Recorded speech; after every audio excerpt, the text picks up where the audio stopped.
Hello dear students, देखिए आज का टॉपिक है हमारा Coulomb's law in vector form. कल हमने इसकी स्केलर फॉर्म को डिस्कस किया था, आज हम इसकी वेक्टर फॉर्म को पढ़ेंगे।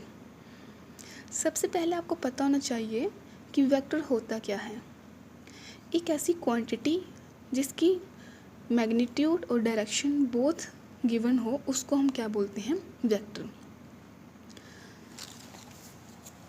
तो कूलम्स लॉ को वेक्टर फॉर्म में पढ़ने के लिए सबसे पहले आप कंसीडर कर लीजिए, मान लीजिए ये आपका कोऑर्डिनेट सिस्टम है। ये एक्स एक्सिस है, ये वाई एक्सिस है, ये जेड एक्सिस है। ये आपका ओरिजिन होता है, ये आप सबको पता होगा। कूलम्स लॉ हमेशा पॉइंट चार्जेस के बीच में अप्लाई होता है, तो हम कंसीडर कर लेते हैं हमारे पास यहाँ पॉइंट चार्ज है Q1। कंसीडर कीजिए ये है पॉइंट चार्ज आपका Q1 और ये है पॉइंट चार्ज Q2। ये ओरिजिन से R दूरी पे है, जिसको हम पोजीशन वेक्टर बोलते हैं, और इसका पोजीशन वेक्टर मान लीजिए R2। जब भी हम कूलम्स लॉ पढ़ते हैं, हम force of attraction repulsion between two point charges पढ़ते हैं। तो मान लीजिए Q1 से Q2 की तरफ जो फोर्स अप्लाई हो रही है, उसको हम डिनोट करेंगे फोर्स F। किस पे अप्लाई हो रही है? 2 पे। किसकी वजह से हो रही है? 1 की वजह से। तो इसको हम वेक्टर फॉर्म में लिखेंगे। जो इसका डिस्टेंस है, जिसको हम पहले ही पता है, हम इसको क्या डिनोट करते हैं? R। वेक्टर फॉर्म है तो हम इसके यूनिट वेक्टर को भी साथ में डिस्कस करेंगे। जब हम 1 से 2 की तरफ शिफ्ट हो रहे हैं तो इस पर जो पोजीशन लग रही है, पोजीशन वेक्टर, वो क्या लग रही है? R। कहाँ से? 1 से 2 की तरफ लग रही है। ध्यान में रखिएगा, फोर्स 2 पे लग रही है 1 की वजह से, लेकिन शिफ्टिंग किसकी हो रही है? 1 से 2 की वजह से। तो हम इसको पहले लिख लेते हैं। ये क्या है?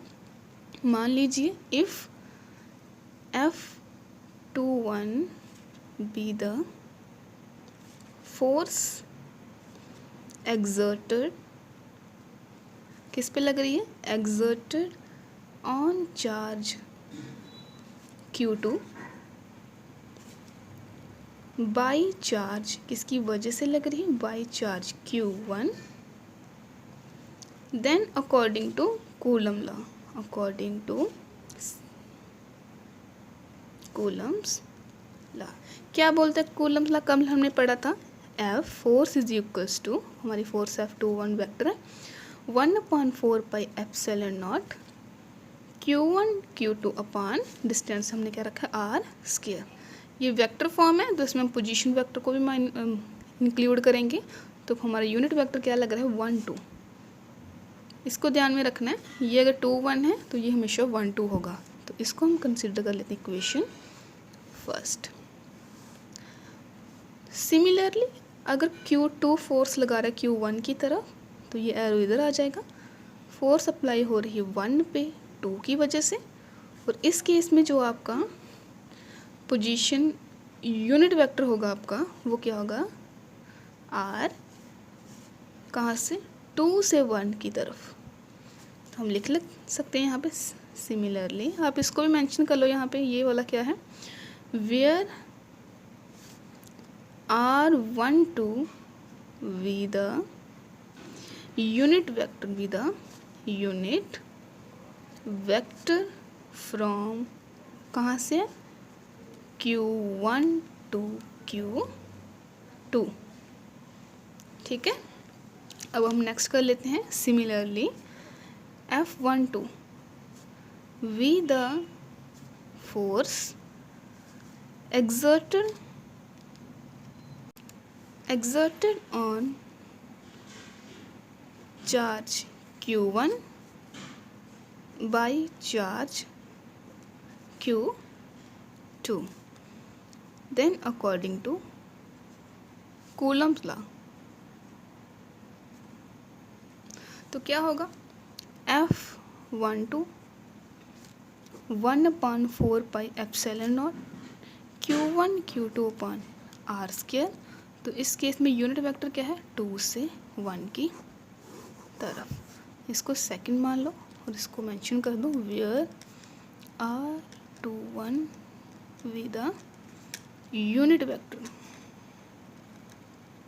फ्रॉम, कहाँ से, ये Q2 टू Q1। आपको यहाँ से दिख रहा होगा ये जो फोर्स है चार्जेस पे, ये इक्वल है और ऑपोजिट इन डायरेक्शन है, और इसमें जो डिस्टेंस है वो क्या है, सेम है, जिसको हम क्या बोल रहे हैं, आर। तो मैं बोल सकती हूँ ये यूनिट वेक्टर है, ये भी क्या है, इक्वल है बट ऑपोजिट इन डायरेक्शन। तो हम यहाँ से निकालेंगे। ऑल्सो ये जो R21 है ये किसकी तरह है, R12 की तरह, both are same but opposite in direction. तो ऑपोजिट को हम कैसे मेंशन करेंगे, नेगेटिव साइन से। तो आप इसको थर्ड मान लो। अब हम पुट करेंगे थर्ड इक्वेशन को सेकंड में, put equation third in second comma we get. तो क्या मिलेगा हमें, जो फोर्स है 1-2 is equals to 1/4 pi epsilon naught Q1 Q2 upon R square. इसकी जगह हम क्या लिख सकते हैं, माइनस में R12 वेक्टर, माइनस हम बाहर शिफ्ट कर लेंगे, माइनस बाहर आ गया, 1/4 pi epsilon naught Q1 Q2 upon R square और R12 यूनिट वेक्टर। ये जो जितनी भी इक्वेशन निकल के आई है ये इक्वेशन 1 की तरह सिमिलर लग रही है।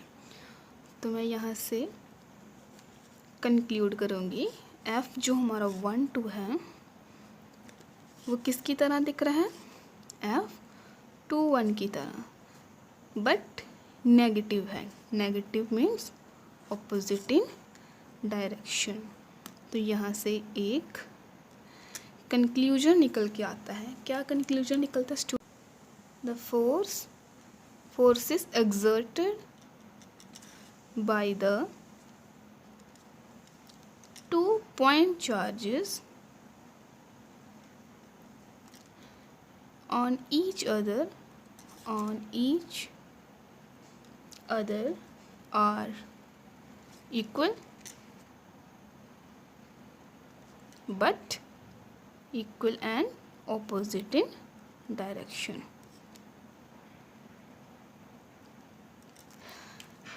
यहाँ से आपको कोई डेफिनेशन रिकॉल हो रही है, equal and opposite in direction? याद कीजिए 11th क्लास में और 10th क्लास में हमने पढ़ा है Newton's law of motion. Newton का जो थर्ड लॉ होता है मोशन का, वो क्या बोलता है, every action has opposite reaction.